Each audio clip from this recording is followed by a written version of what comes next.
Good morning all. ഇന്ന് നമ്മൾ പഠിക്കാൻ പോകുന്നത് തേർഡ് മൊഡ്യൂളിലെ ഏറ്റവും സിംപ്ലസ്റ്റ് ആയിട്ടുള്ള ഒരു ടോപ്പിക് എന്ന് തന്നെ പറയാം, പൈപ്പ് ലൈനിങ് ആണ്. പൈപ്പ് ലൈനിങ് എന്ന് പറഞ്ഞാൽ നമ്മൾ ഇപ്പോൾ ഒരു ഇൻസ്ട്രക്ഷൻ എക്സിക്യൂട്ട് ചെയ്യുമ്പോഴേക്കും അതിലൊരുപാട് ഇപ്പോൾ നമ്മളൊരു പ്രോഗ്രാം എക്സിക്യൂട്ട് ചെയ്യാമെന്ന് വെച്ചോ, അപ്പോൾ അതിൽ ഡിഫറെൻ്റ് ആയിട്ടുള്ള കുറേ സെറ്റ് ഓഫ് ഇൻസ്ട്രക്ഷൻസ് നമ്മൾ കൊടുക്കുന്നുണ്ട് അല്ലേ. ഒരു പ്രോഗ്രാം എഴുതുവാണെങ്കിൽ ആ പ്രോഗ്രാമിനകത്ത് ഒരു 10 ഇൻസ്ട്രക്ഷൻസ് ഉണ്ടെന്ന് വിചാരിച്ചു. ഇത് instruction 1, instruction 2, instruction 3, instruction 4 etcetera up to 10 instructions ഉണ്ടെന്ന് വിചാരിക്കാം. അപ്പോൾ ഈ ഇൻസ്ട്രക്ഷൻസിൻ്റെ എക്സിക്യൂഷൻ പ്രോസസ്സിനെ നമ്മൾ എന്ത് ചെയ്യാൻ പോവുകയാണ്, ഓരോ ടാസ്കുകളാക്കി മാറ്റാൻ പോവുകയാണ്. ഇവിടെ എത്ര ഇൻസ്ട്രക്ഷൻ സീക്വൻസസ് ഉണ്ടെന്നാണ് പറഞ്ഞത്? 10 ഇൻസ്ട്രക്ഷൻ സീക്വൻസസ് ഉണ്ട് അല്ലേ, for the execution of this complete program അല്ലേ. അപ്പോൾ അങ്ങനെയാണെന്നുണ്ടെങ്കിൽ നമ്മൾ ഈ ഓരോ ഇൻസ്ട്രക്ഷൻസിനെയും നമ്മൾ ഡിഫറെൻറ്റ് സെഗ്മെൻറ്റ്സ് എന്നോ വിളിക്കാം, അല്ലെങ്കിൽ നമ്മളതിനെ ടാസ്ക് എന്ന് വിളിക്കാം. ഓക്കെ, ഇങ്ങനെ ടാസ്ക് ആക്കി മാറ്റുന്നതിനുള്ള അഡ്വാൻറ്റേജ് എന്ന് പറഞ്ഞാൽ നമ്മളതിനെ ഒരുമിച്ച് ഡീൽ ചെയ്യുന്നതിന് പകരമായിട്ട് ഈ ഒരു സെഗ്മെൻറ്റിനെ നമ്മൾ ഒരു സമയത്ത് ഡീൽ ചെയ്യും. അപ്പോൾ ഈ ഒരു സെഗ്മെൻറ്റിനെ നമ്മൾ സാധാരണ ചെയ്യാന്ന് വെച്ച് കഴിഞ്ഞാൽ ഈ ഒരു സെഗ്മെൻറ്റിനെ നമ്മൾ എന്ത് ചെയ്യും, ഡീൽ ചെയ്യും. അപ്പോൾ അതിനകത്തുള്ള ഈ ഇൻസ്ട്രക്ഷൻ്റെ നമ്മുടെ പ്രോസസ്സറിന് ആവശ്യമായിട്ടുള്ള സമയങ്ങൾ കഴിഞ്ഞിട്ട് ഫ്രീ ആയിട്ടിരിക്കുന്ന സമയങ്ങളിൽ ഈ ഇൻസ്ട്രക്ഷനും എന്ത് ചെയ്യും, എക്സിക്യൂട്ടഡ് ആവും. മനസ്സിലാവുന്നുണ്ടോ? അപ്പോൾ അതായത് ഇവിടെ നമുക്കുന്നത് ഒരു പാരലൽ എക്സിക്യൂഷനാണ്, പാരലലായിട്ടുള്ള എക്സിക്യൂഷനാണ്. എക്സാമ്പിൾ പറയുകയാണെന്നുണ്ടെങ്കിൽ ഇപ്പോൾ നമ്മളൊരു സാൻഡ്വിച്ച് മേക്ക് ചെയ്യാമെന്ന് വെച്ചോ. അപ്പോൾ സാൻഡ്വിച്ച് മേക്ക് ചെയ്യുക എന്ന് പറഞ്ഞു കഴിഞ്ഞാൽ അതാണ് നമ്മുടെ പ്രോഗ്രാം എന്ന് പറഞ്ഞാൽ എന്താണ്, to make a sandwich. Okay, ആ സാൻഡ്വിച്ച് ഉണ്ടാക്കുക എന്ന് പറഞ്ഞു കഴിഞ്ഞാൽ അതിനകത്ത് കുറച്ച് അണ്ടർലൈൻ ആയിട്ടുള്ള പ്രോസസ്സുകളുണ്ട്. നമുക്ക് ബ്രെഡ് എടുക്കണം, വെജീസ് കട്ട് ചെയ്യണം, പിന്നെ എന്ത് ചെയ്യണം, നമുക്ക് അതിനകത്ത് ബട്ടർ സ്പ്രെഡ് ചെയ്യണം അല്ലേ. അപ്പോൾ ഇങ്ങനത്തെയൊക്കെയുള്ള എന്നിട്ട് ഇതിനെ അസംബിൾ ചെയ്യണം. അപ്പോൾ ഇത്രയും ടാസ്കുകൾ അവിടെ ഉണ്ട്. അപ്പോൾ ഈ സാൻഡ്വിച്ച് മേക്ക് ചെയ്യുക എന്ന് പറയുന്ന ആ ഒരു പ്രോസസ്സിനെ നമ്മൾ ഡിഫറെൻറ്റ് സെഗ്മെൻറ്റ്സ് ആക്കി മാറ്റി, അല്ലെങ്കിൽ ഡിഫറെൻറ്റ് ടാസ്കുകളാക്കി മാറ്റി. എന്നിട്ട് എന്ത് ചെയ്യും, നമ്മളത് ഓരോ കുട്ടികൾക്ക് നമ്മൾ അസൈൻ ചെയ്ത് കൊടുക്കും, അല്ലെങ്കിൽ 4 ഡിഫറെൻ്റ് ആയിട്ടുള്ള ആൾക്കാർക്ക് നമ്മളത് അസൈൻ ചെയ്ത് കൊടുക്കും. മനസ്സിലാവുന്നുണ്ടോ? അപ്പോൾ എങ്ങനെ ഈ ഒരു പ്രോസസ്സ് നമുക്ക് കുറച്ചുകൂടെ സ്പീഡപ്പ് ചെയ്യാൻ പറ്റും. എങ്ങനെ ചെയ്യാൻ പറ്റുക? ഇപ്പോൾ ഒരാൾ വെജീസ് കട്ട് ചെയ്യുന്ന സമയത്ത് പാരലലി വേറൊരാൾ എന്ത് ചെയ്യും, ബ്രെഡിൽ ബട്ടർ സ്പ്രെഡ് ചെയ്യും. മനസ്സിലാവുന്നുണ്ടോ? അപ്പോൾ ഇങ്ങനെ ഈ ടാസ്കുകളെ നമ്മൾ ഇങ്ങനെ നമ്മുടെ എൻ്റെ പ്രോഗ്രാമിനെ നമ്മൾ ഡിഫറെൻറ്റ് ടാസ്കുകളാക്കി മാറ്റിയിട്ട് അതിനെ സബ് ഡിവൈഡ് ചെയ്തിട്ട് ഒരേ സമയത്ത് തന്നെ പ്രൊസീഡ് ചെയ്യാൻ പറയുവാണെന്നുണ്ടെങ്കിൽ കുറച്ചും കൂടെ എന്ത് ചെയ്യാം, നമുക്ക് ഈ ഒരു പ്രോസസ്സിനെ നമുക്ക് കുറച്ചുകൂടെ എളുപ്പമാക്കാൻ പറ്റും, സ്പീഡപ്പ് ചെയ്യാൻ പറ്റും. മനസ്സിലാവുന്നുണ്ടോ? അപ്പോൾ ഈ ഒരു പ്രോസസ്സാണ് ആക്ച്വലി ഇവിടെ നടക്കുന്നത്, ഈ ഒരു പൈപ്പ് ലൈനിങ് പ്രോസസ്സിൽ നടക്കുന്നത്. അതായത് നമ്മൾ ഒറ്റയ്ക്കൊരു സാൻഡ്വിച്ച് ഉണ്ടാക്കുന്നതും 4 പേര് അല്ലെങ്കിൽ 3-4 പേര് കൂടി നിന്നിട്ട് ആ സാൻഡ്വിച്ച് ഉണ്ടാക്കുക എന്ന് പറയുന്ന ഒരു പ്രോസസ്സിനെ ഡീകമ്പോസ് ചെയ്തിട്ട് പല ആൾക്കാരിലേക്ക് നമ്മൾ ഡിവൈഡ് ചെയ്ത് കൊടുക്കുകയാണെങ്കിൽ ആ ഒരു പ്രോസസ്സ് കുറച്ചുകൂടെ ഈസി ആവും. ആ ഒരു സ്ട്രാറ്റജിയാണ് പൈപ്പ് ലൈനിങ്ങിൽ നമ്മൾ ഫോളോ ചെയ്യുന്നത്. കോൺസെപ്റ്റ് മനസ്സിലായെന്ന് വിചാരിക്കുന്നു. ഓക്കെ, ഇനി ഇതിൻ്റെ ഡെഫിനിഷൻ നോക്കാം. So pipelining is a technique of decomposing a sequential process into sub operations. നമ്മൾ നേരത്തെ പറഞ്ഞ പോലെ തന്നെ നമ്മുടെ പ്രോഗ്രാമിനകത്തുള്ള ഡിഫറെൻറ്റ് ഇൻസ്ട്രക്ഷൻസിനെ എടുത്ത് നമ്മൾ എന്ത് ചെയ്യും, അതിനെ സബ് ഓപ്പറേഷൻസ് ആയിട്ട് അല്ലെങ്കിൽ സെഗ്മെൻറ്റ്സോ അല്ലെങ്കിൽ സബ് ടാസ്കുകളോ ആയിട്ട് നമ്മളതിനെ ഡിവൈഡ് ചെയ്യും. വിത്ത് ഈ sub process is being executed in A special dedicated segment that operates കൺകറൻ്റ്ലി with all other segments. അതായത് ഒരു സെഗ്മെൻറ്റ് എക്സിക്യൂട്ട് ചെയ്യുന്ന സമയത്ത് തന്നെ വേറൊരു സെഗ്മെൻറ്റിനും എന്ത് ചെയ്യാൻ പറ്റും, എക്സിക്യൂഷനിലേക്ക് കയറാൻ പറ്റും. മനസ്സിലാവുന്നുണ്ടോ? അതായത് ഒരാൾ വെജീസ് കട്ട് ചെയ്യുന്ന സമയത്ത് വേറൊരാൾക്ക് പാരലായിട്ട് എന്ത് ചെയ്യാൻ പറ്റുമായിരുന്നു, നമുക്ക് ബട്ടർ സ്പ്രെഡ് ചെയ്യുന്ന പ്രോസസ്സ് നമുക്ക് ചെയ്യാമായിരുന്നു അല്ലേ. അതായത് ഇപ്പോൾ ഒറ്റയാളാണ് അത് ചെയ്യുന്നതെങ്കിൽ എന്ത് ചെയ്യേണ്ടി വരും, അയാൾ തന്നെ ഫസ്റ്റ് വെജീസ് കട്ട് ചെയ്യും, അതിന് ശേഷം അയാൾ പോയി ബ്രെഡ് എടുക്കും, ബ്രെഡിൽ എന്ത് ചെയ്യും, ബട്ടർ സ്പ്രെഡ് ചെയ്യും, എന്നിട്ട് എന്ത് ചെയ്യും, നമുക്ക് അതിനകത്ത് എന്തെങ്കിലുമൊക്കെ നമുക്ക് ആഡ് ചെയ്യാനായിട്ട് അഡീഷണലി എന്തെങ്കിലും ഉണ്ടെങ്കിൽ അതിൻ്റെ സ്പ്രെഡ് ചെയ്യാനുള്ള സാധനങ്ങൾ എടുത്തുകൊണ്ട് വരും, എന്നിട്ട് ഇതിനെല്ലാം ജസ്റ്റ് അസംബിൾ ചെയ്യും. അപ്പോൾ ഇതൊരാൾ ചെയ്യുന്നതിനേക്കാളും കുറച്ചുകൂടെ എളുപ്പമാക്കാൻ വേണ്ടിയിട്ട് ഡിഫറെൻറ്റ് ആൾക്കാർ സെയിം ടൈമിൽ തന്നെ എല്ലാവർക്കും അവരുടെ പ്രോസസ്സ് ഇനീഷ്യേറ്റ് ചെയ്യാൻ പറ്റും. അതാണ് പൈപ്പ് ലൈനിങ്ങിൻ്റെ അഡ്വാൻറ്റേജ് എന്ന് പറയുന്നത്. സോ ഡെഫിനിഷൻ ക്ലിയർ ആയി തോന്നുന്നു. Then each segment performs partial processing dedicated by the way the task is partitioned. Okay, അതായത് ഓരോരുത്തരും അവരവരുടെ പാർഷ്യൽ പ്രോസസ്സിങ് ഓരോരുത്തരും ഇൻഡിവിജ്വലായിട്ട് ചെയ്യുന്നുണ്ടാവും. Okay, the results obtained from the computation in each segment is transfer to the next segment in the pipeline. അതായത് നമ്മളിപ്പോൾ ഒരാളുടെ അടുത്ത് വെജീസ് കട്ട് ചെയ്യാൻ പറഞ്ഞു, അയാൾ വെജീസ് കട്ട് ചെയ്തിട്ട് ആ വെജീസ് നമുക്ക് തരാതെ പോയി കഴിഞ്ഞാൽ നമുക്ക് ഒരിക്കലും അസംബിൾ ചെയ്യാൻ പറ്റത്തില്ല അല്ലേ. അപ്പോൾ ഓരോ സ്റ്റേജിൻ്റെയും ഔട്ട്പുട്ട് എന്ത് ചെയ്യണം, നമ്മൾ സക്സീഡിങ് ആയിട്ടുള്ള സ്റ്റേജസിലേക്ക് നമ്മൾ പാസ് ഓൺ ചെയ്യുന്നുണ്ട്. The final results is obtained after the data have passed through all segments. അപ്പോൾ എല്ലാ സെഗ്മെൻറ്റ്സും കൂടെ നമ്മളെടുത്ത് അസൈൻ ചെയ്യും, അസംബിൾ ചെയ്യുമ്പോഴേക്കും we will get the final product. നമ്മുടെ സാൻഡ്വിച്ച് അവിടെ റെഡിയാവും. ഓക്കെ, സോ ഈ pipeline process may process each instruction in 4 steps. ഇനി നമ്മൾ സീരിയസ് ആയിട്ട് നമ്മുടെ പ്രോഗ്രാമിലേക്ക് വരുവാണെന്നുണ്ടെങ്കിൽ ഓരോരോ ഇൻസ്ട്രക്ഷൻസിനെയാണ് ഓരോരുത്തർക്കും ഡീൽ ചെയ്യാൻ കൊടുക്കുന്നതെന്ന് പറഞ്ഞില്ലേ. അപ്പോൾ ഓരോ ഇൻസ്ട്രക്ഷൻസിനെ നമുക്ക് 4 സ്റ്റേജസ് ആയിട്ട് നമുക്ക് ഡീകമ്പോസ് ചെയ്യാം. ഓക്കെ, നമ്മുടെ പ്രോഗ്രാമിനെ ഡിഫറെൻറ്റ് ഇൻസ്ട്രക്ഷൻ സീക്വൻസസ് ആക്കി മാറ്റുന്നു, അല്ലെങ്കിൽ സെഗ്മെൻറ്റ്സ് ആക്കി മാറ്റുന്നു. ഇനി ഓരോ സെഗ്മെൻറ്റും ഹാൻഡിൽ ചെയ്യുന്നത് എങ്ങനെയാണെന്നാണ് പറയുന്നത്. അപ്പോൾ ഓരോ സെഗ്മെൻറ്റ് എടുത്താലും അവിടെ നടക്കുന്ന ഓപ്പറേഷൻസ് എന്തൊക്കെയാണ് നമുക്ക് ഓൾറെഡി അറിയാം. ഇൻസ്ട്രക്ഷനകത്തുനിന്ന് ഫസ്റ്റ് ഓപ്പറേഷൻ എന്ന് പറഞ്ഞാൽ എന്താണ്? ഫെച്ച് ചെയ്യണം, ഡിക്കോഡ് ചെയ്യണം, എക്സിക്യൂട്ട് ചെയ്യണം, ദെൻ സ്റ്റോർ ചെയ്യണം. Okay, so read the instruction from the memory. Actually നമ്മുടെ ഡേറ്റ, നമ്മുടെ പ്രോഗ്രാം നടക്കുന്ന സമയത്ത്, പ്രോഗ്രാം എക്സിക്യൂട്ട് ചെയ്യുന്ന സമയത്ത് എക്സിക്യൂഷൻ നടക്കുന്ന എവിടെ വെച്ചിട്ടാണ്? CPU എത്തിക്കണം എല്ലാം അല്ലേ. അതെവിടെ ഇരിക്കുവാണ്? നമ്മുടെ മെമ്മറിയിൽ ഇരിക്കുവാണ്. സോ മെമ്മറിയിൽ നിന്ന് ഇത് ഡേറ്റ നമ്മളെവിടെ കൊണ്ടുവരണം? നമ്മുടെ പ്രോസസ്സറിലേക്ക് എത്തിക്കണം. So we must read the instruction from the memory, then decode the instruction and fetch the source operands. Okay, so decode ചെയ്യാന്ന് പറഞ്ഞാൽ എന്താണ്? What is the aim of the instruction? അത് നമ്മൾ ഐഡൻറ്റിഫൈ ചെയ്യും. Then fetching the source operand, ആ ഒരു instruction അല്ലെങ്കിൽ ആ ഒരു ഓപ്പറേഷനുമായിട്ട് അസോസിയേറ്റ് ചെയ്തിരിക്കുന്ന ഓപ്പറാൻസിനെ നമ്മൾ എന്ത് ചെയ്യും? കളക്ട് ചെയ്യും from the memory. Okay, then execution.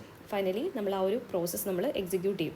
Perform the operation specified by the instruction, then finally store the result in the destination location. അതായത് ലാസ്റ്റ് സ്റ്റേജിൽ നമ്മൾ എന്താ ചെയ്യേണ്ടത്? നമ്മുടെ കമ്പ്യൂട്ട് ചെയ്ത റിസൾട്ടിനെ it must be stored. Okay, അത് ഡെസ്റ്റിനേഷൻ എന്ന് പറയുമ്പോഴേക്കും അത് മെമ്മറിയിലോട്ട് പോകാം, അല്ലെങ്കിൽ രജിസ്റ്റർ സ്പേസിലായിരിക്കാം നമ്മൾ സ്റ്റോർ ചെയ്യുന്നത്. Wherever it is we want to store the data. Okay, അപ്പോൾ ഇത്രയാണ് നോർമലി ഒരു നോർമൽ എക്സിക്യൂഷൻ്റെ സ്റ്റേജസ്, ഇൻസ്ട്രക്ഷൻ എക്സിക്യൂഷൻ്റെ സ്റ്റേജസ് നമ്മൾ പഠിച്ചിട്ടുണ്ട്. അതെല്ലാം ജസ്റ്റ് ഒന്നുകൂടെ പറയുന്നതേ ഉള്ളൂ. അപ്പോൾ ഇത് പറഞ്ഞ് എന്തിനു വേണ്ടിയിട്ടാണ്? നമ്മളിവിടെ ഡീൽ ചെയ്യുന്നത് ഒരു പ്രോഗ്രാമിനെയാണ്. സോ പ്രോഗ്രാമിനകത്ത് എന്ത് കാണും? ഇൻസ്ട്രക്ഷൻസ് ഉണ്ടായിരിക്കും. ആ ഇൻസ്ട്രക്ഷൻസിനെയാണ് നമ്മൾ ഡിഫറെൻറ്റ് സെഗ്മെൻറ്റ്സ് ആക്കി മാറ്റിയിരിക്കുന്നത്. ആ ഓരോ സെഗ്മെൻറ്റ്സിലും നമ്മൾ ഹാൻഡിൽ ചെയ്യേണ്ട ഓപ്പറേഷൻസ് എന്തൊക്കെയാണ്? ഓരോ ഇൻസ്ട്രക്ഷനുമായിട്ട് അസോസിയേറ്റ് ചെയ്തിട്ട് ഈ 4 ആക്ടിവിറ്റീസ് നമ്മൾ മസ്റ്റായിട്ടും പെർഫോം ചെയ്തിരിക്കണം അല്ലേ.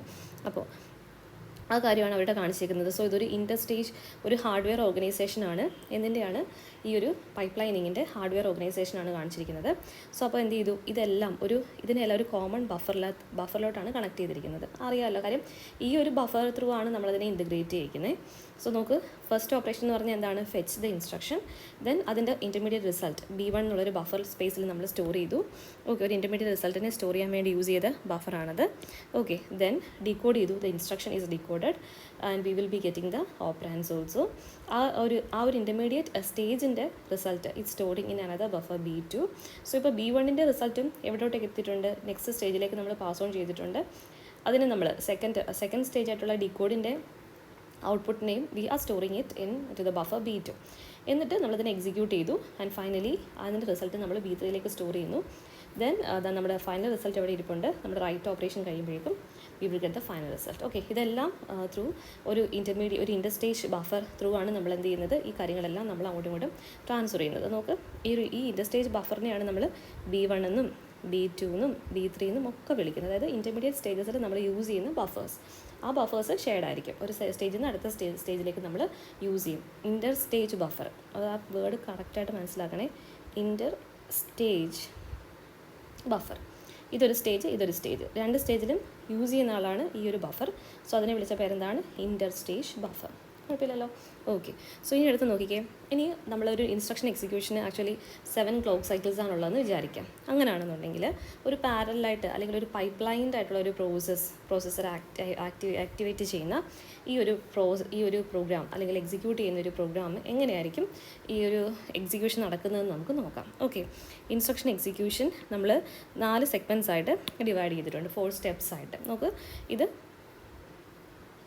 ഫസ്റ്റ് ഇൻസ്ട്രക്ഷൻ്റെ fetch stage, decoding stage, execution stage, write stage. Okay, so instruction 1 4th clock cycle ആകുന്ന സമയത്ത് ഇറ്റ് വിൽ കംപ്ലീറ്റ് അല്ലേ. ഓക്കെ, സോ അടുത്ത് നോക്കിക്കേ. നെക്സ്റ്റ് ഇൻസ്ട്രക്ഷൻ്റെ സമയത്ത് ഇവിടെ ഒരെണ്ണം ഫെച്ചിങ് നടക്കുവാണ്. അപ്പോൾ ആ സമയത്ത് നമുക്ക് എന്ത് ചെയ്യാൻ പറ്റത്തില്ല, നമുക്കൊരു കോമൺ ബഫറാണ് യൂസ് ചെയ്യുന്നതെങ്കിൽ നമുക്കത് ഓവർ റൈറ്റ് ആയിപ്പോകും. അപ്പോൾ എന്ത് ചെയ്യും? നമ്മൾ അടുത്ത സൈക്കിളിൽ we will begin what process? The fetching process. Okay, ഇവിടെ അപ്പോൾ എന്ത് നടന്നു? ഡീകോഡിങ് നടന്നിട്ടുണ്ട്. അപ്പോൾ ഓൾറെഡി ഡേറ്റ നമ്മുടെ കയ്യിലുണ്ട്. അപ്പോൾ ആ സമയത്ത് നമ്മൾ എന്ത് ചെയ്തു? രണ്ടാമത്തെ ഇൻസ്ട്രക്ഷനെ നമ്മൾ ഇനിഷ്യേറ്റ് ചെയ്തു.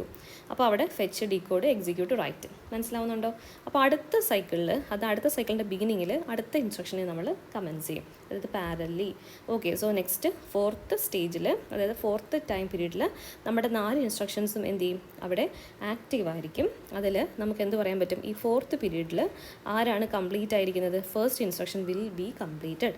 എന്നിട്ട് എപ്പോഴായിരിക്കും ഇത് നമ്മുടെ കംപ്ലീറ്റ് ഈ ഒരു 4 ഇൻസ്ട്രക്ഷൻസും ഫുൾ ഓൺ കംപ്ലീറ്റ് ആവുന്നത് എത്രാമത്തെ ക്ലോക്ക് പീരീഡിലായിരിക്കും? 7th ക്ലോക്ക് പീരീഡിലായിരിക്കും ഈ 4 ഇൻസ്ട്രക്ഷൻസും കംപ്ലീറ്റ് ആവുന്നത്. മനസ്സിലാവുന്നുണ്ടോ? ഇതൊരു പൈപ്പ് ലൈൻഡ് എക്സിക്യൂഷൻ ആണെങ്കിൽ ഇങ്ങനെയാണ്.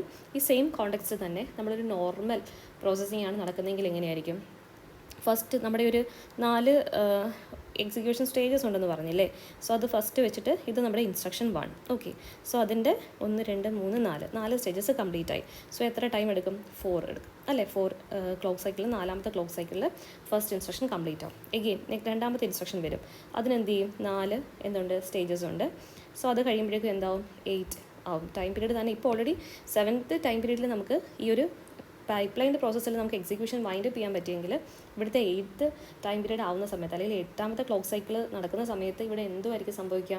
2ാമത്തെ ഇൻസ്ട്രക്ഷൻ മാത്രമേ അവിടെ എക്സിക്യൂഷൻ കംപ്ലീറ്റ് ചെയ്തിട്ടുള്ളൂ. മനസ്സിലാവുന്നുണ്ടോ?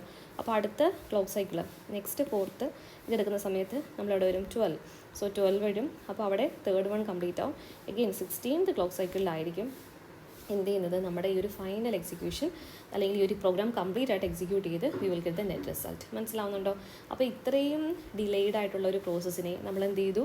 അതിനെ നമ്മളിങ്ങനെ പല ടാസ്കുകൾ അല്ലെങ്കിൽ പല സെഗ്മെൻറ്റ്സ് ആയിട്ട് നമ്മളതിനെ ഡിവൈഡ് ചെയ്യുക വഴി we can improve the performance, we can save the time, we can increase the performance of the CPU. Okay, അപ്പോൾ അതാണ് ആക്ച്വലി പൈപ്പ് ലൈനിങ് എന്ന് പറഞ്ഞാൽ മെയിൻലി ഉദ്ദേശിക്കുന്ന കാര്യം. Okay, then for instruction progress at any given time. This means that the 4 distinct hardware units are needed in the figure. These units must be capable of performing their tasks simultaneously without interfering with one another. അതായത് ഓരോന്നിനും separate ആയിട്ട് ഒരു സെഗ്മെൻറ്റാണ്, ഒരു separate dedicated segments ആയിട്ടാണ് നമ്മൾ ഓരോ യൂണിറ്റ്സിനെയും നമ്മൾ കാണുന്നത്. അപ്പോൾ അതുകൊണ്ട് ഒരിക്കലും ഒരാളുടെ ആക്ടിവിറ്റി ആരെയും ഇൻ്റർഫിയർ ചെയ്യത്തില്ല, മറ്റൊരാളെ ഇൻ്റർഫിയർ ചെയ്യാത്ത രീതിയിൽ എല്ലാം സെപ്പറേറ്റ് ഡെഡിക്കേറ്റഡ് സെഗ്മെൻറ്റ്സ് ആയിട്ടായിരിക്കും നമ്മൾ ചെയ്യുന്നത്. ഒരാളുടെ അടുത്ത് വെജീസ് കട്ട് ചെയ്യാൻ പറഞ്ഞു കഴിഞ്ഞാൽ ആ വെജീസ് കട്ട് ചെയ്യാന്ന് പറഞ്ഞാൽ റെസ്പോൺസിബിലിറ്റി മാത്രമേ ഉള്ളൂ. അയാൾക്ക് ബ്രെഡ് എടുക്കുകയും അതിലേക്ക് ബട്ടർ സ്പ്രെഡ് ചെയ്യുകയൊക്കെ ചെയ്യുന്നത്. ബ്രെഡിനെ പറ്റിയിട്ട് കെയർ ചെയ്യേണ്ട കാര്യമേ ആർക്കില്ല, വെജീസ് കട്ട് ചെയ്യുന്ന ആൾക്കില്ല. മനസ്സിലാവുന്നുണ്ടോ? The information is passed from one unit to next through a storage buffer. അതാണ് നമ്മളിപ്പോൾ കാണിച്ചിരിക്കുന്നത്. As an instruction progress through the pipeline, all the information needed by the stage downstreams must be passed along. തൊട്ട് താഴെയുള്ള ഓരോ സ്റ്റേജസും അതിന് succeed ചെയ്ത് വരുന്ന ഓരോ സ്റ്റേജിലേക്ക് അതിൻ്റെ റിസൾട്ട്സുകളെ പാസ് ഓൺ ചെയ്യുന്നുണ്ട്. ഓക്കെ, ഇനി അടുത്തത് pipe line organisation with an എക്സാമ്പിളാണ് നമ്മൾ കാണിക്കാൻ പോകുന്നത്. ഓക്കെ, അപ്പോൾ ഇവിടെ നമ്മൾ എക്സിക്യൂട്ട് ചെയ്യാൻ പോകുന്ന ഇൻസ്ട്രക്ഷൻ എന്ന് പറഞ്ഞു കഴിഞ്ഞാൽ AI × BI + CI. ഇവിടെ ഐയുടെ വാല്യൂ റേഞ്ചസ് ഫ്രം 1 to 7. അതായത് എയുടെയും ബിയുടെയും സിയുടെയും 7 ഡിഫറെൻറ്റ് ഇൻസ്റ്റൻസസിലുള്ള നമ്മുടെ പൈപ്പ് ലൈൻ ഒരു പ്രോഗ്രാം എക്സിക്യൂഷനാണ്. അതിനകത്തുള്ള ഓരോ ഇൻസ്ട്രക്ഷൻ സീക്വൻസസിനെയും എങ്ങനെ ഹാൻഡിൽ ചെയ്യുന്നു ഇനി പൈപ്പ് ലൈൻ പ്രോസസ്സർ എന്നുള്ളതാണ് നമ്മൾ നോക്കാൻ പോകുന്നത്. ഓക്കെ, സോ ഇതിന് വേണ്ടിയിട്ട് നമ്മൾ യൂസ് ചെയ്യുന്നതെന്ന് വെച്ച് കഴിഞ്ഞാൽ വി ആർ ഹാവിങ് ഒരു കോമ്പിനേഷൻ സർക്യൂട്ടാണ് നമ്മൾ യൂസ് ചെയ്യുന്നത്. അപ്പോൾ നോക്കിക്കേ, ഇതിന് വേണ്ടിയിട്ട് നമ്മൾ യൂസ് ചെയ്യുന്ന കോമ്പിനേഷൻ ഇവിടെ നമുക്ക് റിക്വയർമെൻ്റ് എന്ന് പറഞ്ഞാൽ നമുക്ക് വേണ്ടത് ഈ ഒരു പ്രോസസ്സ്, അതായത് നമ്മുടെ ഡേറ്റാസ് സ്റ്റോർ ചെയ്യാൻ വേണ്ടിയിട്ട് നമുക്ക് എന്ത് വേണം? രജിസ്റ്റേഴ്സ് വേണം. എന്നിട്ട് ആ സ്പെസിഫിക് ആയിട്ടുള്ള ഓപ്പറേഷൻ പെർഫോം ചെയ്യാൻ വേണ്ടിയിട്ട് നമുക്ക് എന്ത് വേണം? കോമ്പിനേഷൻ സർക്യൂട്ട്സ് വേണം അല്ലേ. അപ്പോൾ ഇവിടുത്തെ എക്സാമ്പിൾ നോക്കിക്കേ, ഇവിടെ നമ്മൾ ചെയ്യാൻ പോകുന്ന ഓപ്പറേഷൻ എന്ന് പറഞ്ഞാൽ എന്താ? AI × BI. നിങ്ങൾക്ക് അറിയാവുന്ന സിമ്പിൾ കാര്യമാണ്, ഞാനിങ്ങനെ പറയുന്നതേ ഉള്ളൂ. അപ്പോൾ AI × BI ചെയ്യുന്ന സമയത്ത് എയുടെ വാല്യൂ നമുക്ക് എന്ത് ചെയ്യണം? സ്റ്റോർ ചെയ്യാനായിട്ട് നമുക്ക് രജിസ്റ്റർ വേണം. BIയുടെ വാല്യൂ സ്റ്റോർ ചെയ്യാൻ വേണ്ടി നമുക്ക് എന്ത് വേണം? എഗെയിൻ വേറൊരു രജിസ്റ്റർ വേണം. എന്നിട്ട് നമുക്ക് എന്ത് ചെയ്യണം? മൾട്ടിപ്ലൈ ചെയ്യാൻ വേണം. സോ മൾട്ടിപ്ലൈ ചെയ്യാൻ വേണ്ടിയിട്ട് നമുക്കൊരു കോമ്പിനേഷണൽ സർക്യൂട്ട് വേണം. That is we need A multiplier. എന്നിട്ട് ഈ മൾട്ടിപ്ലൈ ചെയ്ത റിസൾട്ടിനെയാണ് നമ്മൾ എന്ത് ചെയ്യുന്നത്? CI ആയിട്ട് നമ്മൾ ആഡ് ചെയ്യുന്നത്. സോ അപ്പോൾ എന്ത് ചെയ്യണം? CIയുടെ വാല്യൂ സ്റ്റോർ ചെയ്യാൻ വേണ്ടിയിട്ട് we need another register, that is R4. നമ്മൾ നേരത്തെ ചെയ്ത പ്രീവിയസ് മൾട്ടിപ്ലിക്കേഷൻ ഓപ്പറേഷൻ്റെ റിസൾട്ട് സ്റ്റോർ ചെയ്യാൻ വേണ്ടിയിട്ട് we are having another register, that is R3. So R3 + R4 ആണ് നമ്മളുടെ അഡീഷൻ്റെ ഇൻപുട്സ് എന്ന് പറയുന്നത്. So we need an adder to perform this addition operation and finally we are getting the result. അതിനെ നമ്മൾ store ചെയ്യുന്നത് ഇവിടെ ഒരു രജിസ്റ്ററിലോട്ടാണ് നമ്മൾ കാണിച്ചിരിക്കുന്നത്, that is R5. So we need ഈ ഒരു പ്രോസസ്സ് കംപ്ലീറ്റ് ചെയ്യാൻ വേണ്ടിയിട്ട്, ഈ ഒരു ഇൻസ്ട്രക്ഷൻ ഫുൾ ഓൺ കംപ്ലീറ്റ് ചെയ്യാൻ വേണ്ടിയിട്ട് we need the help of 5 registers and 2 combination circuits like multiplier and an adder അല്ലേ. അപ്പോൾ ഇത്തരം കാര്യങ്ങളാണ് നമുക്ക് വേണ്ടത്, അതറിയാമല്ലോ. ഇനി നമുക്ക് ഓരോ സ്റ്റേജിലും എങ്ങനെയാണ് ഈ ഓരോ ക്ലോക്ക് സൈക്കിൾസിലും എങ്ങനെയാണ് ഈ ഒരു ഇൻസ്ട്രക്ഷൻ്റെ എക്സിക്യൂഷൻ പാറ്റേൺ എന്ന് നമുക്ക് നോക്കാം. ഇതൊന്നും വായിക്കേണ്ട ആവശ്യമില്ലല്ലോ. ഇവിടെ നമ്മൾ രജിസ്റ്റേഴ്സ് യൂസ് ചെയ്യുന്നുണ്ട്. എപ്പോഴും രജിസ്റ്റേഴ്സിനെ നമ്മൾ ക്യാപ്സിൽ തന്നെ കൊടുക്കണം കേട്ടോ. R5 കൊടുക്കുക. മൾട്ടിപ്ലയറും ആഡറുമാണ് നമ്മൾ കോമ്പിനേഷണൽ സർക്യൂട്ട്സ് ആയിട്ട് നമ്മൾ യൂസ് ചെയ്തിരിക്കുന്നത്. എന്നിട്ട് ഓരോ സബ് ഓപ്പറേഷൻസും ലിസ്റ്റ് ഔട്ട് ചെയ്തിട്ടുണ്ട്, എവിടുന്ന് ഇങ്ങോട്ടൊക്കെ ആയിരിക്കും കൊടുക്കുക എന്നുള്ളത്. AIയും BIയും R1ലും R2ലും സ്റ്റോർ ചെയ്തു. R3യുടെ റിസൾട്ട് R1 × R2 കൊടുത്തു. ആ സെയിം ടൈമിൽ തന്നെ നമുക്ക് ആരും വേണം? CIയും വേണം.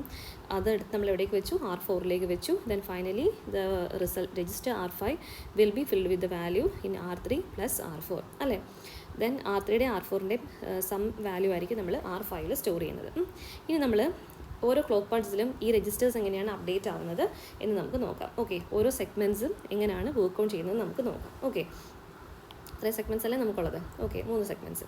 അപ്പോൾ ഫസ്റ്റ് ക്ലോക്ക് സൈക്കിളിൽ ആദ്യം വർക്ക് ഓൺ ചെയ്യുന്നത് എന്തായിരിക്കും? നമ്മളുടെ A1ഉം B1ഉം. ഐയുടെ വാല്യൂ എന്ന് പറഞ്ഞാൽ എവിടെ തൊട്ട് എവിടം വരെ റേഞ്ച് ചെയ്യുമെന്ന് പറഞ്ഞത് 1, 2, 3 എക്സെട്ര അപ് ടു 7 വരെയുണ്ട്. സോ AI, BI, CI എന്ന് പറഞ്ഞാൽ എല്ലാവർക്കും എന്ത് വേണം? 7 വാല്യൂസ് വരെ റേഞ്ച് ചെയ്യണം. അപ്പോൾ ഫസ്റ്റ് R1ഉം R2 ആണ് നമ്മൾ സെറ്റ് ചെയ്യേണ്ടത്. സോ ഫസ്റ്റ് R1ലും R2ലും വരുന്ന വാല്യൂസ് എന്തൊക്കെയാണ്? A1ഉം B1ഉം. കുഴപ്പമില്ലല്ലോ. അതാണ് ഫസ്റ്റ് ക്ലോക്ക് സൈക്കിൾ കംപ്ലീറ്റ് ചെയ്യുന്ന സമയത്ത് ഈ 2 രജിസ്റ്റേഴ്സും ഫിൽഡ് ആവും. അതായത് ഇത്രയും ഒരു ഫസ്റ്റ് ക്ലോക്ക് സൈക്കിളിൽ കംപ്ലീറ്റ് ആവുന്ന ഒരു സെഗ്മെൻറ്റ് എന്ന് പറഞ്ഞാൽ ഇത്രയാണ് കേട്ടോ.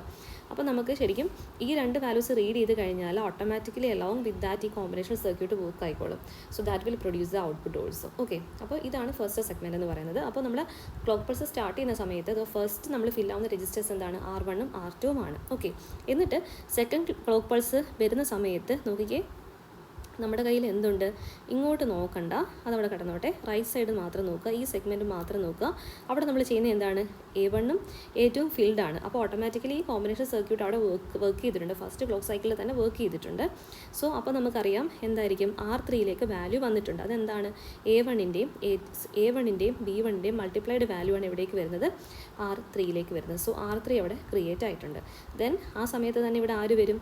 R4ഉം വരും. ദ സെക്കൻഡ് ക്ലോക്ക് സൈക്കിളിൽ ആര് വരും? R4 വരും. അപ്പോൾ R4ലേക്ക് ഫില്ല് ചെയ്യുന്ന വാല്യൂ എന്താണ്? C1. ഓക്കെ, അപ്പോൾ ഈ സെക്കൻഡ് ക്ലോക്ക് സൈക്കിളിൽ ഈ ഫില്ലാകുന്ന ഈ വാല്യൂസ് എത്തിക്കഴിഞ്ഞാൽ ഉടൻ തന്നെ അവിടെ എന്ത് ചെയ്യും? ആ കോമ്പിനേഷൻ സർക്യൂട്ട് വർക്ക് ചെയ്തിട്ട് അവിടെ എന്ത് കിട്ടും? റിസൾട്ട് കിട്ടിയിരിക്കും. ഓക്കെ, അപ്പോൾ അടുത്ത സ്റ്റേജിൽ നമ്മൾ നോക്കേണ്ടത് എന്താണ്?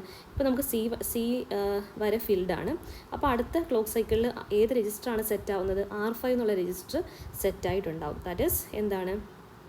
ഈ റിസൾട്ട് വാല്യൂ എന്ന് പറഞ്ഞാൽ എന്തൊക്കെയാണ്? A1ൻ്റെ വാല്യൂവും B1ൻ്റെ വാല്യൂവും കൂടെ മൾട്ടിപ്ലൈ ചെയ്ത് നമ്മളവിടെ കൊണ്ടുവന്നിട്ടുണ്ട്. C1ൻ്റെ വാല്യൂ ആയിട്ട് നമ്മൾ ആഡ് ചെയ്തിട്ടുണ്ട്. ദാറ്റ് ഈസ് ഈ ഒരു 2 രജിസ്റ്റേഴ്സിൻ്റെ വാല്യൂ, R3യുടെ വാല്യൂവും R4ൻ്റെ വാല്യൂ കൂടെ ആഡ് ചെയ്യുന്ന പ്രോസസ്സാണ് ഇവിടെ നടക്കുന്നത്. ഇൻ എഫക്റ്റിൽ നമ്മൾ യൂസ് ചെയ്യുന്ന ഡേറ്റാസ് A1ഉം B1ഉം C1ഉം ആണ്. അത് അങ്ങനെ തന്നെ എഴുതണേ. എന്നിട്ട് നമ്മളതിനെ ആഡ് ചെയ്തിട്ടുള്ള വാല്യൂ എവിടെ ഇരിപ്പുണ്ട്? നമ്മുടെ R5ലേക്ക് വന്നിട്ടുണ്ട്. അതിവിടെ കംപ്ലീറ്റ് ആയി. അപ്പോൾ നോക്കിക്കേ, ഫസ്റ്റ് ക്ലോക്ക് സൈക്കിളിൽ A1ഉം ഒന്നുകൂടെ ഒന്ന് കാണിച്ചു തരാം, കൺഫ്യൂസ്ഡ് ആവരുത്. എളുപ്പമാണ്, മനസ്സിലാവും തോന്നുന്നു നിങ്ങൾക്ക് ഇത് കേൾക്കുമ്പോൾ തന്നെ.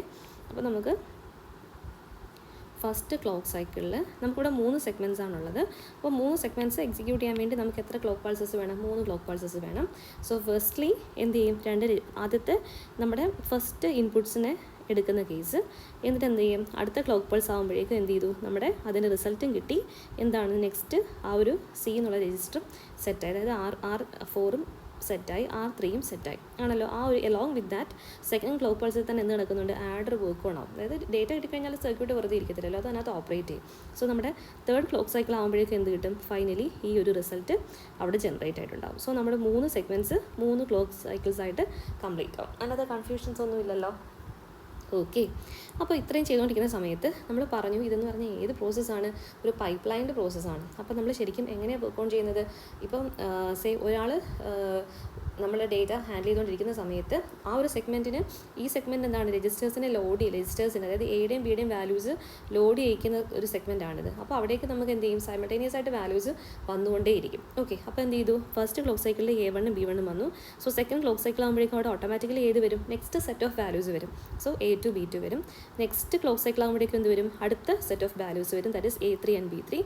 അടുത്തതിൽ A4 B4, അടുത്തതിൽ A5 B5, അടുത്തതിൽ A6 B6, next A7 B7. ഇനി നമുക്കുണ്ടോ? ഇനി നമുക്കിവിടെ ഫില്ല് ചെയ്യാനായിട്ട് എന്തില്ല?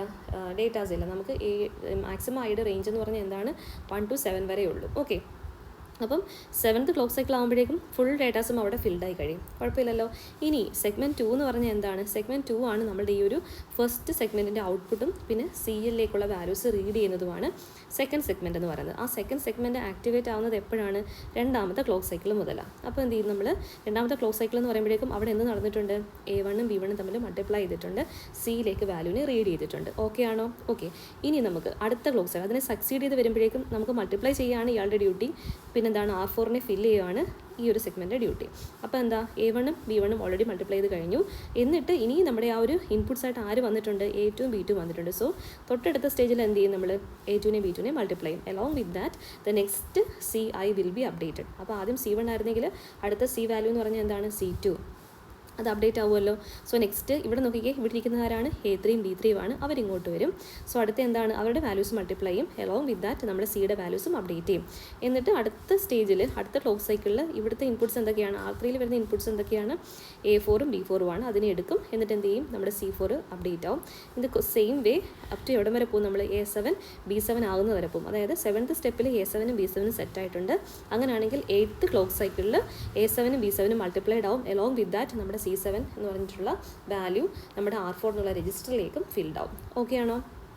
ഓക്കെ, ഇനി നമ്മൾ നോക്കിക്കേ, first segment, second segment, third segment എത്രാമത്തെ ക്ലോക്ക് സൈക്കിളിലാണ് സ്റ്റാർട്ട് ചെയ്തിരിക്കുന്നത്? സെറ്റ് ചെയ്തിരിക്കുന്നത് തേർഡിൽ അല്ലേ? അപ്പോൾ തേർഡിലേക്ക് നമുക്ക് കിട്ടുന്ന എന്താണ്? R5ലേക്ക് വരുന്ന റിസൾട്ടാണ് തേർഡ് സെഗ്മെൻറ്റിൽ പോയിക്കൊണ്ടാവുന്നത്. സോ അവിടെ നോക്കിക്കേ, R5ലേക്ക് വരുന്ന റിസൾട്ട് എന്താണ്? A1ഉം B1ഉം കൂടെ മൾട്ടിപ്ലൈ ചെയ്തിട്ട് C1 ആഡ് ചെയ്തിട്ടുള്ള വാല്യൂ ആണ് വരുന്നത്. സോ A1ഉം വന്നിട്ടുണ്ട്, B1ഉം വന്നിട്ടുണ്ട്, മൾട്ടിപ്ലൈ ചെയ്ത് വെച്ചിട്ടുണ്ട്, C1ലേക്കുള്ള വാല്യൂ ഫീഡ് ചെയ്ത് വെച്ചിട്ടുണ്ട്. സോ ഒരു ഓപ്പറേഷൻ അവിടെ നടന്ന് V will get the result. So first R5 അവിടെ സെറ്റാവും ആണല്ലോ. ഇനി അടുത്ത് നോക്കിക്കേ, ഈ ഒരു റിസൾട്ടാണ് എങ്ങോട്ടേക്ക് പാസ് ഓൺ ചെയ്യുന്നത്? നെക്സ്റ്റ് സ്റ്റേജിലേക്ക് പാസ് ഓൺ ചെയ്യുന്നത്. That is A2 B2 A2 into B2 plus C2. So അടുത്ത സ്റ്റേജിൻ്റെ റിസൾട്ടാണ് നമ്മൾ അടുത്ത സ്റ്റേജിലേക്ക് ഫീഡ് ചെയ്യുന്നത്. So A3 into B3 plus C3. So ഈ ഒരു സ്റ്റേജിൻ്റെ ഔട്ട്പുട്ടാണ് നമ്മൾ നെക്സ്റ്റ് സ്റ്റേജിലേക്ക് ഫീഡ് ചെയ്യുന്നത്. That is A4 into B4 plus C4.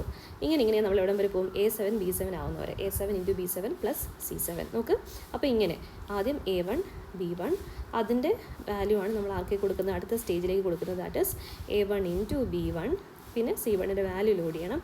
ഈ വാല്യൂസിൻ്റെ അഡീഷൻ, പ്രൊഡക്റ്റ് ആൻഡ് അഡീഷൻ പ്രോസസ്സാണ് നമ്മൾ ഇവിടെ ചെയ്യുന്നത്. That is A1 into B1 plus C1. അതായത് തേർഡ് ക്ലോക്ക് സൈക്കിൾ ഇത് കഴിയും. അപ്പോൾ ഈ സമയത്ത് ഈ പീരീഡിലെല്ലാം നമ്മൾ എന്ത് ചെയ്യണം? ഈ ഒരു ഫില്ല് ചെയ്യുന്ന പ്രോസസ്സ് ഇവിടെ കോൺസിക്യൂട്ടീവായിട്ട് നടന്നുകൊണ്ടേയിരിക്കും. അങ്ങനെ നമ്മൾ 7 സ്റ്റേജസിലൂടെ ഉള്ള ഈ ഒരു ആക്ടിവിറ്റിയെ നമുക്ക് എത്ര ക്ലോക്ക് സൈക്കിൾസ് എടുത്തു?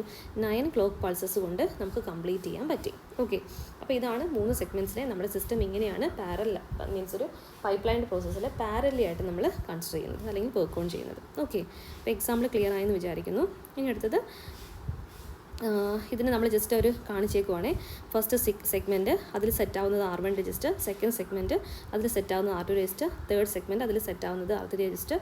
4 സെഗ്മെൻ്റ് ഉള്ളൊരു ഒരു ഇൻസ്ട്രക്ഷൻ ആണെന്നുണ്ടെങ്കിൽ അതിൻ്റെ 4 സെഗ്മെൻറ്റ്സ് ആണ്. ഇനി നമുക്ക് നോക്കാനുള്ളത് സ്പേസ് ടൈം ഡയഗ്രാം ആണ്. ഒന്നുമില്ല, നമ്മുടെ ഈ ടാസ്കുകളെ നമ്മൾ എന്ത് ചെയ്തു? സെഗ്മെൻറ്റ്സ് ആയിട്ട്, അതായത് നമ്മുടെ സെഗ്മെൻറ്റ്സും ആയിട്ട് നമ്മൾ എന്ത് ചെയ്തു? സ്പ്ലിറ്റ് ചെയ്തിട്ടല്ലേ നമ്മൾ ചെയ്യുന്നത്. ഓരോ ടാസ്കുകളും ഡിഫറെൻറ്റ് സെഗ്മെൻറ്റ്സിലാണ് നമ്മൾ എക്സിക്യൂട്ട് ചെയ്യുന്നത് അല്ലേ? അപ്പോൾ ഓരോ സെഗ്മെൻറ്റും അല്ലെങ്കിൽ ഓരോ ടാസ്കുകളും എക്സിക്യൂട്ട് ചെയ്യാൻ വേണ്ടിയിട്ട് നമുക്ക് ഡിഫറെൻറ്റ് ടൈം അല്ലെങ്കിൽ ക്ലോക്ക് സൈക്കിൾസ് ആണ് അല്ലെങ്കിൽ ഡിഫറെൻറ്റ് ടൈം പീരീഡ്സ് ആണ് നമ്മൾ എടുക്കുന്നത്. അപ്പോൾ അതിനെ നമ്മൾ എന്ത് ചെയ്തു? ഒരു സ്പേഷ്യൽ അറേഞ്ച്മെൻറ്റ് കൊടുത്തു. അപ്പോൾ ഇവിടെ നമ്മൾ ക്ലോക്ക് സൈക്കിൾസിനെ എലോങ് ദി എക്സ് ആക്സിസും നമ്മളുടെ ടാസ്ക് സെഗ്മെൻറ്റ്സ് ഉണ്ടല്ലോ അതിനെ നമ്മൾ സെഗ്മെൻറ്റ് എന്ന് പറഞ്ഞാൽ മനസ്സിലായോ? അതാ ഇതിനകത്ത് ഇത് ഫസ്റ്റ് സെഗ്മെൻറ്റ്, ഇത് സെക്കൻഡ് സെഗ്മെൻറ്റ്, ഇത് തേർഡ് സെഗ്മെൻറ്റ്. അതായത് നമ്മൾ ചെയ്യുന്ന സീക്വൻസ് ഓഫ് ഒരു സെക്ഷനിൽ നമ്മൾ ചെയ്യുന്ന ഓപ്പറേഷൻസിനെയാണ് നമ്മൾ സെഗ്മെൻറ്റ് എന്ന് വിളിക്കുന്നത്. ഇവിടെ നമ്മൾ രജിസ്റ്റേഴ്സ് ഫില്ല് ചെയ്യുന്നു, ഇവിടെ നമ്മൾ മൾട്ടിപ്ലൈ ചെയ്ത് റിസൾട്ട് എടുക്കുന്നു, ഇവിടെ രജിസ്റ്റർ ഫില്ല് ചെയ്യുന്നു. അടുത്ത സെഗ്മെൻറ്റിൽ നമ്മൾ ചെയ്യുന്ന ആക്ഷൻ എന്ന് പറഞ്ഞാൽ എന്താണ്?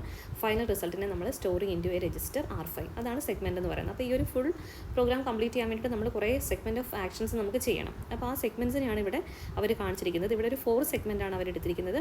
എത്ര ക്ലോക്ക് സൈക്കിൾസ് എടുത്തിട്ടുണ്ട്? 9 ക്ലോക്ക് സൈക്കിൾസ്. അത് കംപ്ലീറ്റ് ആവുന്ന രീതിയിലാണ് അവർ ഡിസ്ക്രൈബ് ചെയ്ത് കാണിച്ചിരിക്കുന്നത്. ഒരു തവണ യൂണിവേഴ്സിറ്റിക്ക് ചോദിച്ചുള്ള ക്വസ്റ്റ്യൻ ആണ് ഇത്. Space time diagram of pipe line process with an example ചെയ്ത് കാണിക്കാൻ പറഞ്ഞിട്ടുണ്ട്. അപ്പോൾ ഇവിടെ നമുക്ക് ഹൊറിസോണ്ടലി ക്ലോക്ക് സൈക്കിൾസിനെ നമ്മൾ ഡിസ്പ്ലേ ചെയ്യുന്നു. അതുപോലെ വെർട്ടിക്കൽ ആക്സിസിൽ we are specifying the segment number. ഇവിടെ എത്ര സെഗ്മെൻറ്റ്സ് ആണുള്ളത്? 4 സെഗ്മെൻറ്റ്സ് ആണുള്ളത്. ഓക്കെ, അപ്പോൾ ഇവിടെ നമുക്ക് എത്ര ടാസ്കുകളാണുള്ളത്? T1 to T6. ഓക്കെ, അപ്പോൾ 6 ടാസ്കുകളെ നമ്മൾ എന്ത് ചെയ്തിട്ടുണ്ട്? ഇവിടെ നമ്മൾ അതായത് ഓരോ ഇൻസ്ട്രക്ഷൻസിലും നമ്മൾ 6 ടാസ്കുകളാണ് പെർഫോം ചെയ്യുന്നത്. അതിന് നമ്മൾ എന്താണ് 4 സെഗ്മെൻറ്റ്സ് ആയിട്ട് നമ്മളതിനെ ഡിവൈഡ് ചെയ്തിട്ടാണ് നമ്മൾ ചെയ്തിരിക്കുന്നത്. ഓരോ ഇൻഡിവിജ്വൽ ടാസ്കും കംപ്ലീറ്റ് ചെയ്യാനായിട്ട് നമുക്ക് എത്ര സമയം എടുക്കുന്നു എന്ന് കണ്ടുപിടിക്കണം. അങ്ങനെയല്ലേ നമ്മൾ പെർഫോമൻസ് അനലൈസ് ചെയ്യുന്നത്. അപ്പോൾ നോക്കുവാണെങ്കിൽ ഫസ്റ്റ് ടാസ്ക് എന്ത് ചെയ്യും? അതായത് ഫസ്റ്റ് ടാസ്ക് സെഗ്മെൻറ്റ് 1ൽ എന്ത് ചെയ്തു? സ്റ്റാർട്ട് ചെയ്തു. അതിനെ സെക്കൻഡ് ക്ലോക്ക് പീരീഡിൽ ആ ഫസ്റ്റ് ടാസ്കിനെ ഡീൽ ചെയ്യുന്നത് എന്താണ്? രണ്ടാമത്തെ സെഗ്മെൻ്റ് ആണ്. അത് കഴിഞ്ഞിട്ട് തേർഡ് ക്ലോക്ക് സൈക്കിളിൽ തേർഡ് സെഗ്മെൻ്റ് ആണ് അതിനെ ഡീൽ ചെയ്യുന്നത്. ഫോർത്ത് ക്ലോക്ക് സൈക്കിളിൽ നോക്ക് എല്ലാ സെഗ്മെൻറ്റ്സും ഫിൽഡ് ആണ്. ആ സമയത്താണ് എന്ത് ചെയ്തത്? T1 എന്നുള്ളൊരു ടാസ്ക് കംപ്ലീറ്റ് ആവുന്നത്. സോ ഫസ്റ്റ് ടാസ്ക് കംപ്ലീറ്റ് ആവുന്നത് എപ്പോഴാണ്? ഫോർത്ത് സെഗ്മെൻറ്റിലാണ് ഫസ്റ്റ് ടാസ്ക് ആയിട്ടുള്ള T1 കംപ്ലീറ്റ് ആവുന്നത്. മനസ്സിലാവുന്നുണ്ടോ? അപ്പോൾ എക്സാമ്പിൾ ചോദിക്കുവാണ്. ഇവിടെ നമുക്കൊരു ഈ സെഗ്മെൻറ്റ്സ് നമുക്കൊരു 10 സെഗ്മെൻ്റ് ഉള്ള ഒരു കോഡായിരുന്നു വിചാരിക്കാം. ആ 10 സെഗ്മെൻറ്റ്സ് ആണ് നമുക്ക് എക്സിക്യൂട്ട് ചെയ്യേണ്ടതെങ്കിൽ ഇവിടെ നമ്മൾ ഫസ്റ്റ് ടാസ്ക് കംപ്ലീറ്റ് ആവുന്നത് എപ്പോഴായിരിക്കും? 10 T1 അല്ലെങ്കിൽ 10ാമത്തെ ക്ലോക്ക് സൈക്കിളിലായിരിക്കും ആര് കംപ്ലീറ്റ് ആവുന്നത്, ഫസ്റ്റ് ടാസ്ക് കംപ്ലീറ്റ് ആവുന്നത്. മനസ്സിലാവുന്നുണ്ടോ? അപ്പം ഇത് വെച്ചിട്ടാണ്, ഈ ഒരു അസംഷൻ വെച്ചിട്ടാണ് നമ്മൾ ഇനി പ്രൊസീഡ് ചെയ്ത് പോകാൻ പോകുന്നത്. ഇപ്പോൾ എത്ര സെഗ്മെൻറ്റ്സ് ഉണ്ടോ അത്രയും സെഗ്മെൻറ്റിനനുസരിച്ച് അത്രയും സെഗ്മെൻറ്റ്സ് കംപ്ലീറ്റ് ആയാലല്ലേ ഒരു പർട്ടിക്കുലർ ടാസ്ക് കംപ്ലീറ്റ് ആവത്തുള്ളൂ. അപ്പം എക്സാമ്പിൾ പറയുന്നത് നിങ്ങൾക്ക് റിലേറ്റ് ചെയ്യാൻ പറ്റുന്നുണ്ടോ എന്ന് ഞാൻ ചെക്ക് ചെയ്യുവാണേ. സോ ഇവിടെ നോക്കിക്കേ, നമ്മുടെ ഫസ്റ്റ് സെഗ്മെൻറ്റ്, അതായത് ഇവിടുത്തെ നമുക്ക് എന്താ ചെയ്യേണ്ടത്, ഈ ഒരു ഫസ്റ്റ് നമ്മുടെ ഇവിടുത്തെ പ്രോസസ്സ് അല്ലെങ്കിൽ A1-ലും B1-ലും C1-ലും ഉള്ള വാല്യൂവിനെ നമുക്ക് മൾട്ടിപ്ലൈ ചെയ്ത് നമ്മുടെ ഫസ്റ്റ് ടാസ്ക് എന്ന് പറഞ്ഞാൽ എന്താ, A1 × B1 + C1 നമുക്ക് കിട്ടണം. ഇതാണ് നമ്മുടെ ആദ്യത്തെ ടാസ്ക് എന്ന് പറയുന്നത്. അത് കംപ്ലീറ്റ് ചെയ്യാനായിട്ട് നമ്മൾ എത്രാമത്തെ ക്ലോക്ക് സൈക്കിളിലാണ് നമുക്കത് കംപ്ലീറ്റ് ചെയ്ത് കിട്ടുന്നത്, ഫസ്റ്റ് റിസൾട്ട് നമ്മുടെ കയ്യിൽ വരുന്നത് എപ്പോഴാണ്, തേർഡ് ക്ലോക്ക് സൈക്കിളിൽ. എത്രാമത്തെ ക്ലോക്ക് സൈക്കിളിലാണ്, തേർഡ് ക്ലോക്ക് സൈക്കിളിൽ. മനസ്സിലാവുന്നുണ്ടോ? ഫസ്റ്റ് ക്ലോക്ക് സൈക്കിളിൽ A1-ഉം B1-ഉം ഫീഡ് ചെയ്തു, സെക്കൻഡിൽ നമുക്ക് എന്ത് കിട്ടി, A1 × B1 × C1 ചെയ്തിട്ടുള്ളൂ. തേർഡ് ക്ലോക്ക് സൈക്കിളിലാണ് നമുക്ക് ആരെ കിട്ടുന്നത്, നമ്മുടെ ഫസ്റ്റ് റിസൾട്ട് അല്ലെങ്കിൽ ഫസ്റ്റ് കോഡ് നമുക്ക് കിട്ടുന്നത്, അതായത് ഫസ്റ്റ് റിസൾട്ട് കിട്ടുന്നത്. A1-ലും B1-ലുള്ള വാല്യൂവിനെ മൾട്ടിപ്ലൈ ചെയ്ത് C1-ൽ ആഡ് ചെയ്യുമ്പോഴാണ് നമ്മുടെ ഫസ്റ്റ് റിസൾട്ട് കിട്ടുന്നത് അല്ലേ. ആ ഫസ്റ്റ് റിസൾട്ടിനെ നമ്മൾ എന്ത് ചെയ്യും, സ്റ്റോർ ചെയ്ത് വെച്ചു. അങ്ങനെ നമ്മുടെ റിസൾട്ട്സുകൾ കിട്ടുന്നത് എത്രാമത്തെ സെഗ്മെൻറ്റിലാണ്, എത്രാമത്തെ സൈക്കിളിലാണ്, തേർഡ് സൈക്കിളിലാണ്. അപ്പോൾ ഇതാണ് നമ്മുടെ ഫസ്റ്റ് ടാസ്ക് T1 എന്ന് പറയുന്നത്. അപ്പോൾ ഇതേപോലെ നമുക്ക് എത്ര ടാസ്കുകളുണ്ട്, ഇവിടെ 6 ടാസ്കുകളുണ്ട്. ആ 6 ടാസ്കുകളാണ് നമുക്ക് കംപ്ലീറ്റ് ആയിട്ട് എക്സിക്യൂട്ട് ചെയ്യേണ്ടത്. അപ്പോൾ ഇവിടുത്തെ സെഗ്മെൻറ്റ് എന്ന് പറഞ്ഞാൽ എത്രയാണ്, ഇവിടെ എത്ര സെഗ്മെൻറ്റ്സ് അവർ പറഞ്ഞിട്ടുണ്ട്, 4 സെഗ്മെൻറ്റ്സ് ഉണ്ട്. അപ്പോൾ 4ാമത്തെ സെഗ്മെൻറ്റ് കഴിയുമ്പോഴേക്കും V will get the first answer, first result കിട്ടും, അതായത് T1 കംപ്ലീറ്റ് ആവും. മനസ്സിലാവുന്നുണ്ടോ? അപ്പോൾ ഫസ്റ്റ് ടാസ്ക് കംപ്ലീറ്റ് ചെയ്യാൻ വേണ്ടി എടുക്കുന്ന സമയം 4 ആണെങ്കിൽ നെക്സ്റ്റ് ടാസ്ക് കംപ്ലീറ്റ് ചെയ്യുന്നത് എപ്പോഴായിരിക്കും, അടുത്ത ക്ലോക്ക് സൈക്കിളിലായിരിക്കും നെക്സ്റ്റ് ടാസ്ക് കംപ്ലീറ്റ് ആവുന്നത്. T3 കംപ്ലീറ്റ് ആവുന്ന എപ്പോഴാണ്, അടുത്ത ക്ലോക്ക് സൈക്കിളിൽ. T7 കംപ്ലീറ്റ് ആവുന്നത് T4 കംപ്ലീറ്റ് ആവുന്ന എപ്പോഴാണ്, 7th ക്ലോക്ക് സൈക്കിളിൽ. അങ്ങനെ സക്സീഡിങ് ആയിട്ടുള്ള ഓരോ ക്ലോക്ക് സൈക്കിൾസിലും എന്ത് ചെയ്യുവാണ്, ബാക്കിയുള്ള എല്ലാ ടാസ്കുകളും ഫിനിഷ് ആവുകയാണ്, കംപ്ലീറ്റ് ആവുകയാണ് ആണല്ലോ. അപ്പോൾ നമുക്കിതിനെ എങ്ങനെ എഴുതാൻ പറ്റും, നമ്മുടെ ഫസ്റ്റ് ക്ലോക്ക് സൈക്കിളിൽ ഒരാൾ കംപ്ലീറ്റ് ആയി, അതായത് അപ്പോൾ എത്രാമത്തെ ക്ലോക്ക് സൈക്കിളാണ്, എത്ര സെഗ്മെൻറ്റ്സ് ഉണ്ടോ അതിനനുസരിച്ചിട്ടായിരിക്കും എന്ത് ചെയ്യുന്നത്, നമ്മുടെ ടാസ്കുകളുടെ കംപ്ലീഷൻ എന്ന് പറയുന്നത്. Okay, so T1 require a time equal to KTP to completes its operation since there are k segments in a pipe. So ഇവിടെ ഒരു പൈപ്പിൽ എത്ര സെഗ്മെൻ്റ് ഉണ്ട്, K സെഗ്മെൻ്റ് ഉണ്ട്. അപ്പോൾ TP പറയുന്ന ഒരു ടാസ്ക് അത് കംപ്ലീറ്റ് ആവാൻ എടുക്കുന്ന ടൈം പീരീഡ് ഓക്കെ എന്തായിരിക്കും, K × TP ആയിരിക്കും. അതിനകത്ത് എന്തെങ്കിലും ഡൗട്ട് ഉണ്ടോ? T1 ആയിരിക്കുമ്പോഴേക്കും ഇവിടുത്തെ എക്സാമ്പിളിൽ TP എന്ന് പറഞ്ഞാൽ എന്താണ്, T1 ആണ്. അതിൻ്റെ സെഗ്മെൻറ്റ് കോഡ് എന്ന് പറഞ്ഞാൽ എത്രയാണ്, സെഗ്മെൻറ്റ് വാല്യൂ എത്രയാണ്, 4 ആണ്. മനസ്സിലായോ? ഓക്കെ, അപ്പോൾ ബാക്കി ഇപ്പം നമുക്ക് ഫസ്റ്റ് ഒരെണ്ണം നമ്മൾ ചെയ്തു, ബാക്കിയുള്ള എത്ര പ്രോസസ്സുകളുണ്ട് നമ്മുടെ കയ്യിൽ, N പ്രോസസ്സുകളുണ്ട്, അതിൽ ഒരെണ്ണം കംപ്ലീറ്റ് ചെയ്തു. അതാണ് നമുക്ക് എത്ര ടൈം പീരീഡിൽ, KTPയിൽ കംപ്ലീറ്റ് ചെയ്തു. അങ്ങനെയാണെങ്കിൽ ബാക്കിയുള്ള പ്രോസസ്സുകളില്ലേ, ബാക്കിയുള്ള എത്ര പ്രോസസ്സുകളുണ്ട്, N-1 പ്രോസസ്സുണ്ട്. ടോട്ടൽ N പ്രോസസ്സ് ഉണ്ടെങ്കിൽ ഒരാളെ നമ്മൾ മാറ്റി നിർത്തി കഴിഞ്ഞാൽ ബാക്കി എത്ര പ്രോസസ്സുകളുണ്ട്, N-1 പ്രോസസ്സുകളുണ്ട്. അവർ കംപ്ലീറ്റ് ചെയ്യാൻ വേണ്ടി എത്ര സമയം എടുക്കും, N-1 TP അല്ലേ എടുക്കുക. മനസ്സിലായോ? N-1 TP അല്ലേ എടുക്കുക. അപ്പോൾ അങ്ങനെയാണെങ്കിൽ നമുക്ക് ടോട്ടൽ ഈ N പ്രോസസ്സുകളും കംപ്ലീറ്റ് ചെയ്യാൻ എടുക്കുന്ന ടോട്ടൽ ടൈം എന്ന് പറഞ്ഞാൽ എങ്ങനെയായിരിക്കും, ഇതിനോട് ആഡ് ചെയ്താൽ പോരെ, that is K + N-1 × TP. അതാണ് ടോട്ടൽ പീരീഡ് എന്ന് പറയുന്നത്, ടൈം പീരീഡ്. ഓരോ പ്രോസസ്സുകളും എടുക്കുന്ന ടൈം TP ആണെങ്കിൽ N-1 പ്രോസസ്സുകൾ എടുക്കുന്ന സമയം എന്തായിരിക്കും, N-1 × TP ആയിരിക്കുമല്ലോ. സോ ടോട്ടൽ ടൈം എന്ന് പറഞ്ഞാൽ എന്താണ്, K + N-1 ആയിരിക്കും total time period. So consider ചെയ്യുന്നത്. ഓക്കെ, ഇനി നമുക്ക് നോൺ പൈപ്പ് ലൈൻഡ് പ്രോസസ്സിൻ്റെ കേസ് ഒന്ന് കൺസിഡർ ചെയ്ത് നോക്കാം. അപ്പോൾ അവിടെ നമ്മൾ എടുക്കുന്നത് എന്താണ്, നോൺ പൈപ്പ് ലൈൻഡ് പ്രോസസ്സാണ്. അപ്പോൾ അതിനെ നമ്മൾ സബ് ടാസ്കുകളായിട്ടൊന്നും ഡിവൈഡ് ചെയ്തിട്ടില്ല. നമുക്ക് ടോട്ടൽ N ടാസ്കുകളുള്ളത്. സോ TN ആണ്. അപ്പോൾ ഈ ഓരോരുത്തരും ഒരു ടാസ്ക് കംപ്ലീറ്റ് ചെയ്യാൻ വേണ്ടി എടുക്കുന്ന ടൈം TN ആണെന്ന് വിചാരിക്കുക. അങ്ങനെയാണെങ്കിൽ N ടാസ്കുകൾ കംപ്ലീറ്റ് ചെയ്യാൻ എടുക്കുന്ന ടൈം എന്തുമായിരിക്കും, N × TN. കുഴപ്പമില്ലല്ലോ. അപ്പോൾ N ടാസ്കുകളുണ്ട്, ഓരോ ടാസ്കും ചെയ്യാൻ എടുക്കുന്ന ടൈം TN ആണെങ്കിൽ N ടാസ്കുകൾ കംപ്ലീറ്റ് ചെയ്യാൻ വേണ്ടി എടുക്കുന്ന ടൈം എന്തായിരിക്കും, N × TN ആയിരിക്കും. അതിനകത്ത് കൺഫ്യൂഷൻസ് ഒന്നും ഇല്ലല്ലോ. ഓക്കെ, സോ ഇതാണ് നമ്മുടെ നോൺ പൈപ്പ് ലൈൻഡ് പ്രോസസ്സിൻ്റെ ടൈം പീരീഡ്. ഓക്കെ, അപ്പോൾ നമ്മളിതിൻ്റെ സ്പീഡ് കമ്പയർ ചെയ്യാൻ പോവുകയാണ്. അങ്ങനെയാണെങ്കിൽ speed = non pipelined over non പൈപ്പ് ലൈൻഡിൻ്റെ ടൈം പീരീഡ് എന്ന് പറഞ്ഞാൽ എത്രയാണ്, TN / പൈപ്പ് ലൈൻഡ് നമ്മൾ കണ്ടുപിടിച്ച് വെച്ചിട്ടുണ്ടല്ലോ. What is that, K + N-1 × TP അല്ലേ, KTP + N-1 × TP. അപ്പോൾ നമുക്ക് എന്ത് കിട്ടും, K + N-1 × TP. ഇത് പൈപ്പ് ലൈൻ പ്രോസസ്സിൽ ഒരാൾ കംപ്ലീറ്റ് ചെയ്യാൻ N പ്രോസസ്സുകൾ കംപ്ലീറ്റ് ചെയ്യാൻ വേണ്ടി എടുക്കുന്ന ടൈം K + N-1 TP. ഇത് നോൺ പൈപ്പ് ലൈൻ പ്രോസസ്സിൽ N ടാസ്കുകൾ കംപ്ലീറ്റ് ചെയ്യാൻ വേണ്ടി എടുക്കുന്ന സമയം. അപ്പോൾ ഇതിനകത്ത് നമുക്ക് ഈ ടാസ്കുകൾ കൂടുന്നതിനനുസരിച്ച് K എന്ന് പറഞ്ഞാൽ എന്തായിരുന്നു, സെഗ്മെൻറ്റിൻ്റെ കൗണ്ട് ആയിരുന്നു. സെഗ്മെൻറ്റ് നമുക്കിങ്ങനെ നെഗ്ലക്റ്റ് ചെയ്യാം, കാര്യം ഇവിടെ ടാസ്കുകളാണ് ഹൈ വാല്യൂ. ഇത് കുറേ നമുക്കിപ്പോൾ 1000 അല്ലെങ്കിൽ ലാക്സ് ഓഫ് ടാസ്കുകൾ കംപ്ലീറ്റ് ചെയ്യാനുള്ള സമയത്ത് ഈ സെഗ്മെൻറ്റൈസ് ചെയ്യാന്ന് പറഞ്ഞുള്ള ഒരു പ്രോസസ്സിന് അവിടെ സിഗ്നിഫിക്കൻസ് വളരെ കുറവാണ്. അപ്പോൾ നമുക്ക് എന്ത് ചെയ്യാം, ഈ കെയ്ക്ക് വാല്യൂ സിഗ്നിഫിക്കൻസ് ഇല്ല. അതുകൊണ്ട് തന്നെ n-1 എന്ന് പറഞ്ഞു കഴിഞ്ഞാൽ ഒരു വലിയ വാല്യൂവിൽ നിന്ന് ജസ്റ്റ് 1 മൈനസ് ചെയ്യുമ്പോഴേക്കും അതിനും ഒരു ഇമ്പോർട്ടൻസ് ഇല്ല. സോ നമുക്കിതിനെ എങ്ങനെ നോർമലൈസ് ചെയ്ത് എഴുതാം? S is equal to n into Tn divided by n into Tp. അപ്പോൾ എന്നും എന്നും ക്യാൻസലായി പോകുമല്ലോ. സോ നമുക്ക് എസ് എന്ന് പറഞ്ഞാൽ എന്ത് എഴുതാം? S N is equal to Tn divided by Tp. Okay, so this is the ratio. എന്തിൻ്റെ റേഷ്യോ ആണ്? നമ്മുടെ നോൺ പൈപ്പ് ലൈൻഡ് പ്രോസസ്സിൻ്റെ speed over the pipeline process. Okay, ഇനി നമുക്കതിലൊരു പ്രൊപ്പോർഷണാലിറ്റി കോൺസ്റ്റൻറ്റ് എടുക്കുകയാണെങ്കിൽ അതിനെ നമ്മൾ വിളിക്കുന്ന പേരാണ് എന്ത്? കെ എന്ന് വിളിക്കും. എന്നാണ് കെ എന്ന് വിളിക്കും എന്ന് വെച്ച് കഴിഞ്ഞാൽ ആക്ച്വലി നമുക്കറിയാം Tn ആണ് nth പ്രോസസ്സ് കംപ്ലീറ്റ് ചെയ്യാൻ വേണ്ടി എടുക്കുന്ന ടൈം, K ഇൻറ്റു Tp ആണ് നമ്മുടെ ഒരു പ്രോസസ്സ് കംപ്ലീറ്റ് ചെയ്യാൻ വേണ്ടി എടുക്കുന്ന സമയം. ഓക്കെ, ഇത് നമുക്ക് Tn എന്ന് പറഞ്ഞാൽ എന്താണ്? ഒരു നോൺ പൈപ്പ് ലൈനിൻ്റെ പ്രോസസ്സ് കംപ്ലീറ്റ് ചെയ്യാൻ വേണ്ടി എടുക്കുന്ന സമയം. K ഇൻറ്റു Tp ആണ് ഒരു പൈപ്പ് ലൈനിൻ്റെ പ്രോസസ്സ് കംപ്ലീറ്റ് ചെയ്യാൻ വേണ്ടി എടുക്കുന്ന സമയം. അങ്ങനെയാണെങ്കിൽ ഇതിൻ്റെ പ്രൊപ്പോർഷണാലിറ്റി കോൺസ്റ്റൻറ്റ് എന്ന് പറഞ്ഞാൽ എന്തായിരിക്കും? അതായത് എസ് എന്ന് പറഞ്ഞാൽ നമുക്കറിയാം Tn ബൈ Tp ആണെന്ന്. സോ പ്രൊപ്പോർഷണാലിറ്റി കോൺസ്റ്റൻറ്റ്, സ്പീഡിൻ്റെ പ്രൊപ്പോർഷണാലിറ്റി കോൺസ്റ്റൻറ്റ് എന്ന് പറഞ്ഞാൽ എന്തായിരിക്കും? K ഇൻറ്റു Tp ആയിരിക്കും.